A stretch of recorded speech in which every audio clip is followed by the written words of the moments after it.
నమస్తే రమగారు. నమస్తే జయ. రమగారు, రూపాయి కూడబెట్టి భూమిని కొనుక్కుంటూ ఉంటారు. వ్యవసాయదారులు అనుకోండి, పొలం కొనుక్కుంటారు. ఎక్కడో ఒక చోట ఏదో ఒక ముక్కను కొనుక్కొని వ్యవసాయమే కదా వాళ్ళకి ఆధారం, ఏదో పంట పండించుకోవటం చూస్తారు. సామాన్యులు ఏం చేస్తాము, భూమిని కొనుక్కోవాలని ఆలోచిస్తాం. ఇది ఎంతవరకు కరెక్ట్ అంటారు? స్థిరాస్తి ఎప్పుడు కూడా మంచిదే చేయాలి.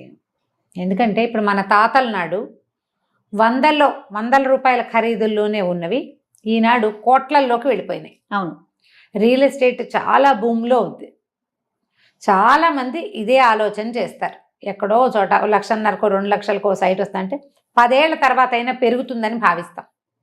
మనం ఇవాళ ఈ సంవత్సరం 2 lakhsకి కొన్నది ఒక 10 ఏళ్ల తర్వాత 60-70 లక్షల్లో వచ్చిందనుకో, ఈ 1-2 లక్షల్ని నువ్వు బ్యాంకులో పెట్టు, ఎక్కడ పెట్టినా అలా పెరగదు కదా. అవును, 60 వద్దు కొని 20 లక్షలైనా, 20 అయింది, 2 లక్షలు పెట్టుకున్నావు 20 అయింది, అయినా చాలా ఎక్కువే కదా.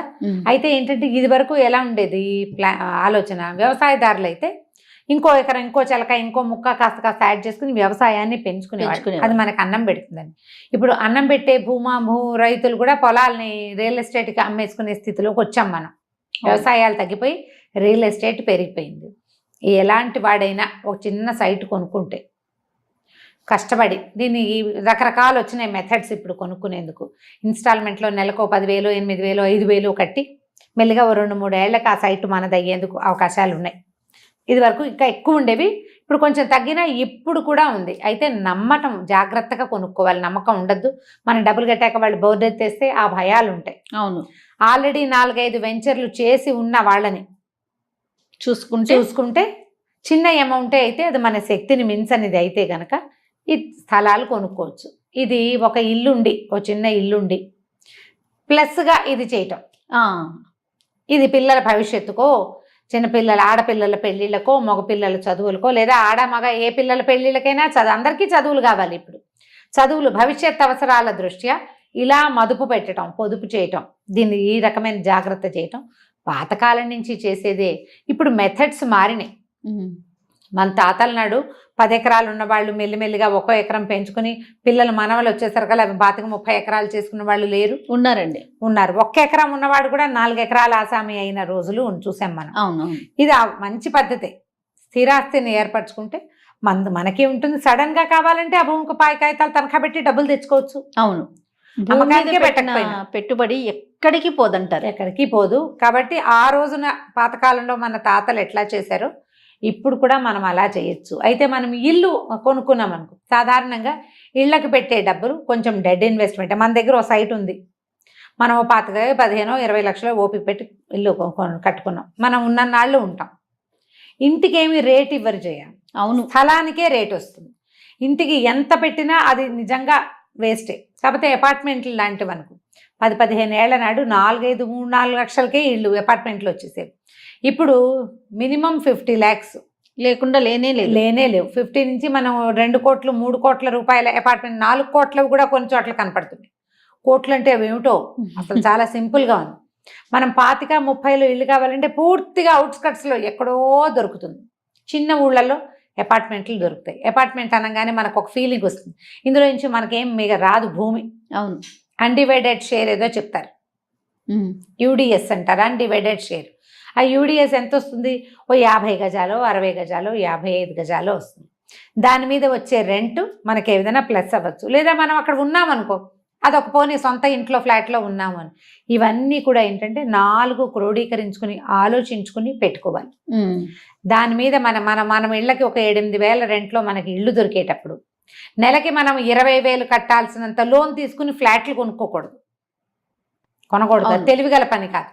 7-8 మనం రెంట్ ఇవ్వగలిగే స్థితిలో ఉన్నప్పుడు నెలకు ఒక 5-6 వేలు పైన పెట్టగలిగితే ఏదైనా భూమి మీద మదుపు పెట్టుకోవచ్చు. భూమి అమ్మేసుకుని మనం ఇల్లు కొనుక్కోవచ్చు. చాలా మంది చేస్తారు ఇట్లాగే. ఈ ఐడియాలు జనరల్గా అందరికీ తెలిసినవే. సాధారణంగా అసలు ఇది తెలియని వాళ్ళు ఇప్పుడు అసలు లేరు. కాకపోతే ఒక ఏజ్ వచ్చాక ఇలాంటి పనులు చేయడానికి కొంచెం బెదురుగా ఉంటుంది. పెద్దవాళ్ళు అయ్యాక అప్పుడు ఇంకా చేయలేకపోతారు కదా. పిల్లల చదువులు, పెళ్ళిళ్ళు అని దగ్గరకు వచ్చేస్తాయి. ఇది కొంచెం పిల్లల చిన్నతనంలో అబ్బాయిలు అమ్మాయిలు యంగ్స్టర్స్గా ఉండి ఉద్యోగాలు మొదలుపెట్టిన కొత్తల్లో కొంచెం జాగ్రత్తగా ప్లాన్ చేసుకుంటే భవిష్యత్ అవసరాలకి తప్పకుండా స్థిరాస్తిని ఏర్పరచుకోవచ్చు. ఒకడికే 100 ఎకరాలు 1000 ఎకరాలు చేసుకుంటామనే వాళ్ళు ఉన్నారు, మనకు కనపడుతున్నారు కదా కామందులు, భూస్వాములు. అలా కాకుండా ప్రతివాడు తనకంటూ ఒకటి ఏదైనా ఏర్పరిచి పెట్టుకుంటే సడన్గా మన ప్రాణాల మీదకి వచ్చినప్పుడు, మన పిల్లల చదువులకో పిల్లల పెళ్ళిళ్ళకో ఏ అనారోగ్యాలు వచ్చినప్పుడు, లేదా మన తర్వాత తరాలకి కొంత హెల్ప్గా ఉంటుందనో తప్పకుండా చేయొచ్చు. దీనికి ఏంటంటే ప్రధానంగా మనం ఎక్కడ ఉంటామో ఏరియా సర్వే ఒకటి చేయాలి కొనుక్కునే ముందు. అవును. ఏ ఏరియాలో రేట్లు ఎక్కువ ఉన్నాయి, ఎక్కడ తక్కువ ఉన్నాయి, ఎక్కడ పెరిగే అవకాశం ఉంది, లేదా కొనుక్కుంటే మన పిల్లలకి రేపొద్దున ప్లస్ అవుతుందా.